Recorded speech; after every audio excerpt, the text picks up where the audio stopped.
Hindi pa kami successful. We're just starting. And I'm happy that President Duterte came up with a policy during the SONA. And I'm happy that Secretary Anyo came up with a memo. Why? At least, ito, hindi na kami mapagbibintangan ng kapritsyo lang ito or shenanigans. Oh. Epal lang. Oh. Ito, meron na kami memo ng DILG. Iyohoyo kami nito pagka hindi kami tumapad. Simple lang. Huwag kayong tatanggap. Huwag kayong tatanggap ng tangga. Yan, may baril, mag-organize, kakausapin si chairman. Pagkakausap kay chairman, susunod yan, PCP. Bago maging technical, Manila was like, masyado na naging chaotic. Marami na ako naririnig ng mga senior citizen na nakakating trip sila ng biyahe ng ng Divisoria, Cubao, kasi nagkakating trip na sa Abad Santos. And the reason behind it is the entire recto from Asuncion to Abad Santos, that total of 8 lanes, more or less, are close to public utility vehicle access. And even to the point, maraming senior citizen nangadapa, dala ng hindi na talaga, kahit maglakad, hindi na makapasok ng Abad Santos. So this was an issue of the people of Manila. So during the time, yes, I agree with the chair that it is our commitment to the people of Manila during the campaign. So immediately when we were fortunate to win the election, we are already dead set in our mind on what to do. And for so many interviews, I was asked, anong unang gagawin sa Maynila? Ay literal po talaga yon, hindi po yun metaphor. Talaga pong paliliguan namin ng Maynila. Dahil nga ho ang Maynila naging dugyot, naging banilin, libagin, parang there's no government, sort of saying. But everybody wanted the peace of the street. Everybody wanted the peace of the enterprise. Whether politicians or individuals or sino man yung mga organizer o mga siga-siga. So, kaya po, yun talaga ang nagtulak sa amin. To put order in the streets of Manila. At ang maganda po nito, Mr. Chair, TYO ito. Wala ho itong tosgas. Wala ho talaga. Kasi tingnan ninyo, sa totoo, to be honest and to be technical about it, ang nagastos ko lang yata in 3 weeks, 125,000 o 150,000. Nag-file lang ako ng bond. Nanalinis yung Recto, Soler, Wanluna, Tondo, Wanluna, Binondo, Dagupan, Blooming Treat, Carriedo, Raon, Quezon Boulevard. TYO yun. Paano naging TY? Meron naman kami city engineering, meron naman kami DPS. Meron ding utaw yun. Mga empleyado namin. Existing. 15 at 30. Nasweldo yun. Meron din kaming mga natitira pang supplies. So, we really try to be imaginative in such a way that ano ba talaga ang gustong mangyari ng pamahalaan at ng tao, anong inaasahan ng tao. So, nangyari na yung nangyari. Pero meron lang akong isi-share, if I may be allowed. Your Honor, gusto niyo bang malinis ang kalye? Simple lang. Huwag kayong tatanggap. Huwag kayong tatanggap ng tangga. O ng gaila. Umpisahan nyo na po yan sa barangay chair. Ano po, total, anyway, gagawa naman kayo ng batas eh. Gagawa naman, I would assume that the committee will come up with something with this. Simula po yan sa chairman. Una muna, organize yung KAPGU, mga sibilyan, mukhang pulis. Mga pulis Makati po yun eh. Pulis Makatingin. Ang dami nun eh. Mga sibilyan yan, may baril, mag-organize. Kakausapin si chairman. Pagkakausap kay chairman, susunod yan, PCP. Police Community Precinct. Susunod yan, Commander, Presinto. Susunod yan, ahensya ng local government. Yun yung DPS, o like in our case, DPS. O doon na susunod si Edina sa Kasipati. Doon na po nangyayari ang lahat. So my point is, Mr. Chair, dapat magkaroon ng basic law. I mean, I don't know if that's what you call it, but kapag kang mayroong ganon, dapat automatic administratively liable yung barangay chairman. Yung LESPO. Automatic. Because if you are going to order them, Mr. Chair, what will happen next is cat and mouse. Totolong gising ka lang ng mga tao sa kalye. Kaya hindi nyo napansin, hindi ako natutulog. Dahil alam ko, totolong gising ako eh. Alam ko, nakapagtalikod ko, ilalatag nila ulit yan. Una ang gagawin dyan, i-sniper. They call it in the street, sniper. Mobile yan, mobile.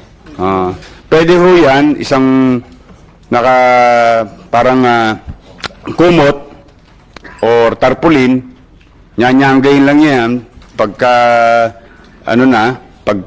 merong clearing operation.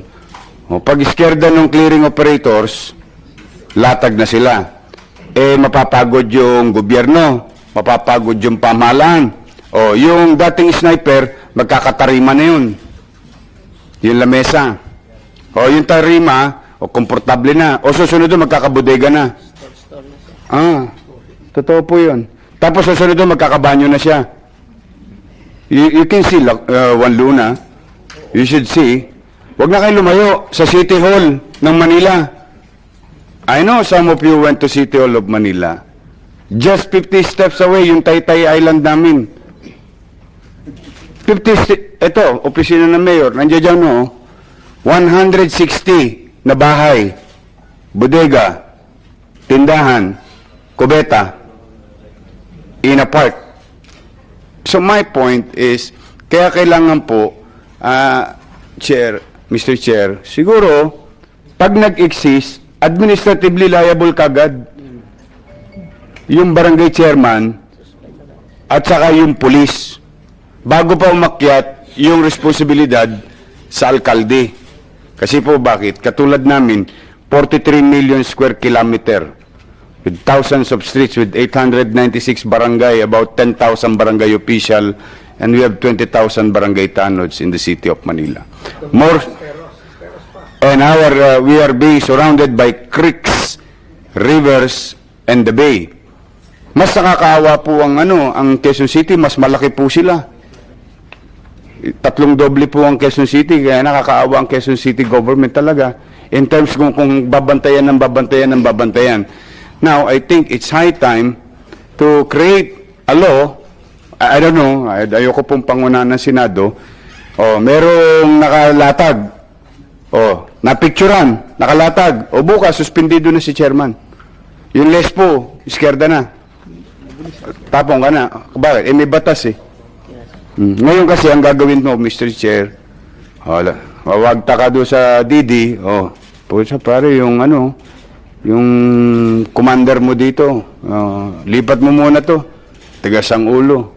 So, lagi ka nalang makikiusap, kasi one way or another, babalik tayo doon sa unang nasabi ko.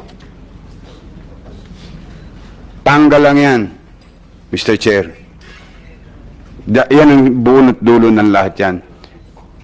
Yung may mga politiko nung araw, may in denial pa eh. na sabi, wala daw pera sa rekto. Wala raw pera sa kalye. Hindi raw totoo na milyon-milyon ang pera. Ito po ang challenge ko sa inyo. What are your compelling reason not to do your job? Basic lang mo yun. Anong nagtutulak sa atin para, sa totoo po, wala naman po kaming ginagawa. In-implement lang po namin yung, sa tingin namin, gusto lang namin maibalik sa taong bayan yung kalsada. Total, nahirati na po sila. No, nahirati na sila ng dalawa. Sa amin, no, in our case, I'm not speaking in behalf of Metro Manila. 2 decades. Sabi nga ng tao, may kalye pala yung rekto. Ito ba? So sa amin lang, hindi naman siguro masama sa aming mga tagapamahala na muli naman makamtan ng taong bayan sa pangkalahatan yung kalye. Oo. Ngayon, ano po naging epekto? Ayun na. O di, naging matik. Nawala yung cutting trip. Bakit? Nakakadiretso na yung Baclaran Divisoria, Cubao Divisoria, o MCU Divisoria. Lahat po kasi yan, ang ending yan, Divisoria eh. Talagang dyan po lahat yan sa Asuncion. Tapos, kami po ba naging madamot sa ating mga kababayang maliliit? Ay, hindi po. Ang clear namin, yung backbone. Saan namin sila inilagay? Sa fishbone. Perpendicular road. Tapos piyahit-piyahit kami. Dalawang lane. Left and right. Sa vendor. Center lane. Total of 1 lane ang size amin, city government, para sa taong bayan. Tapos inalis lang namin yung tangga, siyempre.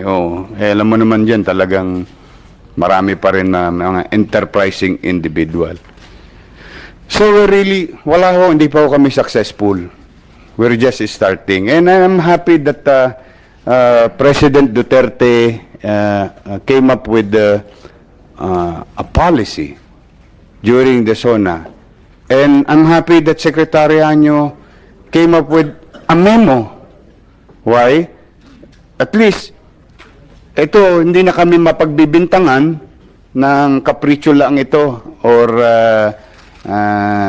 shenanigans. Epal lang. Ito, meron na kami memo ng DILG. Iyohoyo kami nito pagka hindi kami tumapad.